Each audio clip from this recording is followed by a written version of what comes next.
Courting is another cog in the machine of this new wave of post-punk acts that want to sound very 80s, that want to sound very much like bands that came before them, but not in a negative way, because these bands are absolutely killing it. And while every time I do a review like this, I always get annoyed at myself for making all the comparisons to all the bands in the sort of windmill scene right now. And yeah, I do it every time. I do it every time. I do it every single time. It's no slight against Courting though, because any bands that are in this scene at the moment, Black Country New Road, Squid, etc., are certainly worth anyone's time and certainly have a unique style to them that absolutely should be compared to, because I really enjoy this new wave of stuff at the moment. It seems to be in its own bubble. It seems to be very much people on the internet that are absolutely raving about it, and then you've got your people in real life that don't really seem to really have much to say about these kinds of bands, and it's not like stuff that's getting in the charts or anything like that. But I'm really liking this style of rock music, and honestly, if there's anyone that has the potential to break bigger than just being within this sort of post-punk British bubble, I think it's gotta be Courting. I think there's plenty of songs on this album that could absolutely translate so well to all kinds of different rock audiences, really. I think they've done one of the best jobs so far of just kind of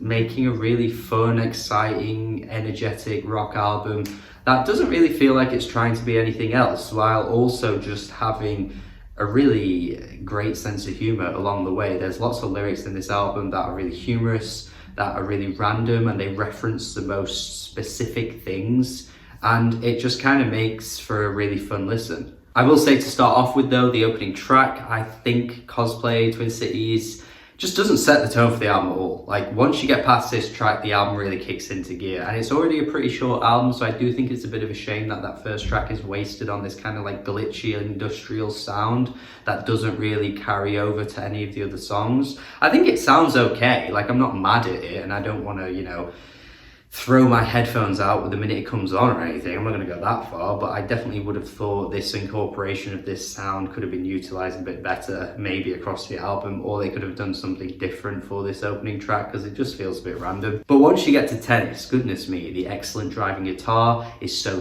good. The vocals have got this snarky, sardonic nature to them, and there's some really good lyrics as well, where I've written it down here, where he says, "I'm not some piggy bank, you can't just piggyback off me," and there's a few other great little one-liners that are thrown in there too. It's such a great little track, some obviously Tennis references too, but also a double entendre in the way that it's worded. It's really clever. One of the things I liked about this band was how unapologetically British they were with their singles, how they kept referencing very British things. I guess, you know, Tennis and Wimbledon has a very, you know, huge link to British culture. And then they've got the other track, Grand National, which doesn't make it onto this album, of course, but still, again, a very British event, actually, that I don't even know if anyone outside the UK even knows what the hell the Grand National is. But I quite liked how they just felt very insular with their references to things like that, and they do carry it on this album throughout as well. But that was one thing I really liked about them to start with. I think they carved a nice niche for themselves with their artwork and the title tracks. You don't get it as much throughout the rest of the album in terms of the titles of the songs, but like I say, there's references to Tesco and Waitrose. And as someone that is from the UK, just hearing little things like this is really humorous and really fun to hear. Just as it would be an American hearing something that's very American in terms of what it represents, or what it, you know, references, or anyone from anywhere that references their own place, you know, their home country. You just kind of had that connection to it, because you know exactly what it is immediately. And I think this band is really good at poking into things like that. Loaded is a fantastic track. I think this is one of the best on the album. In fact, there's a few tracks that I could call the best, and it's very difficult to decide which one is, but this one right here, the anthemic chorus, is brilliant. And the throwback even to a more recent post-punk time, I think, of the 2000s, with the post-punk revival sounds of the guitar and things, it just sounds very much of that era in the 2000s, and I think it works really well for them. I mean, comparing that to Uncanny Valley Forever, which feels more like a 90s post-rock track, if anything, very much in the vein of what Black Country New Road would do on their longer tracks. in that kind of, you know, Slint-esque way with the guitar tone and the kind of slow moving pace. It does sound really good though, and it transitions a little bit later on into something really cool as well. Like, it's not just the same thing the whole way through. I think that could have gotten monotonous, but it doesn't. I quite like the weird nature of PDA as well, with a sort of like carnival melody, which reminds me of something like Horsey would do on their first album, Debonair. Something like that I think is a good reference, because that was a really good album as well. You can't hide away from that. I still feel like me and Kanye might have sex line on the track Crass. I mean, if anything is crass, that's actually not that crass, you know? You could go crasser than that. You could go even more crass than talking about having sex with Kanye. I think you can do better, guys. But still, little things like that, again, just kind of makes for funny little references that just feel random and bizarre, but I rate it because it's just so stupid. In fact, it's very much a Kanye thing to say as well, you know? Of course, he said about having sex with Taylor. I think they know exactly what they're doing with these kinds of lines. Musically, it's very The Fall as well, and I think a lot of bands from the UK at the moment are kind of worshipping and dick riding and maybe brown nosing The Fall a bit much at the moment, and I think if you are getting bored of that, I totally understand. But when you do it as good as this and it sounds this good, I don't mind it. I don't mind it. And maybe I'm giving him a bit of a pass here, I don't know. But I'm just here to say that even without the reference to an obvious band that I think all of these bands are pulling from, the song still sounds good, you know? It's not like fucking Greta Van Fleet, Led Zeppelin levels of shite of, you know, copying. As long as it doesn't get to that level, I think we're okay. But a potential best track for me is the brightest, the lightest, and the breeziest song on the whole album that puts a smile on my face because it just feels so joyous. Jumper.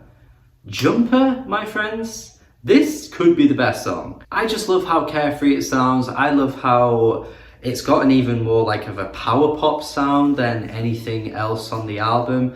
I think they honestly could have done a whole album of this and I would have been okay with it, because I think they do this sound really well. And again, comparing them to their contemporaries at the moment, I couldn't imagine anyone else in this vein, in this style of music right now, pulling off a song like this. You know, a lot of these bands, or even bands from the 80s, might go a bit more menacing, a bit dirtier, a bit heavier, you know, a bit gruesome with the way they sound, but they would never go lighter and they would never go poppier.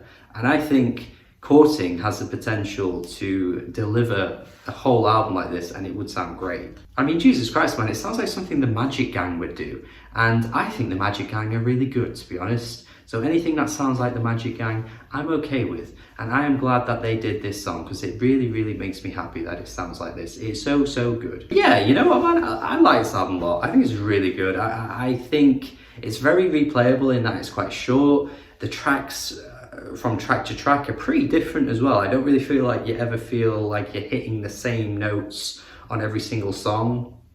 And some tracks aim for something a little bit different as well. I think it's the right amount of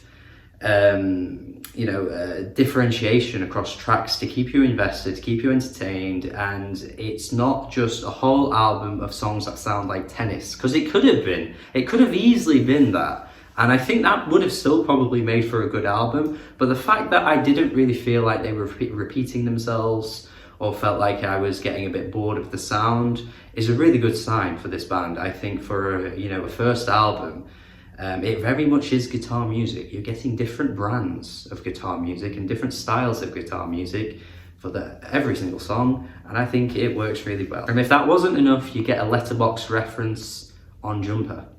I mean, who else out here is giving us Letterboxd references? I don't think many would. So yeah, 8 out of 10 from me. I think just for that alone, it gets an 8 out of 10. But no, honestly, it is a really great album. I think it's an easy rock listen for the year. I think if you're a rock fan, this is going to easily just be one of those that most people really like. It's just got that kind of feel to it. It does feel very baity in that sense, but when something's good and when something's great, I'm here to tell you it's great, and I have a great time with this album here. I think they're a very exciting band that could go really far. I think even before this album, they put out singles that I've already referenced, like Grand National, that are really good as well. And I think going beyond that, they could drop even better music and even more exciting music as time goes on.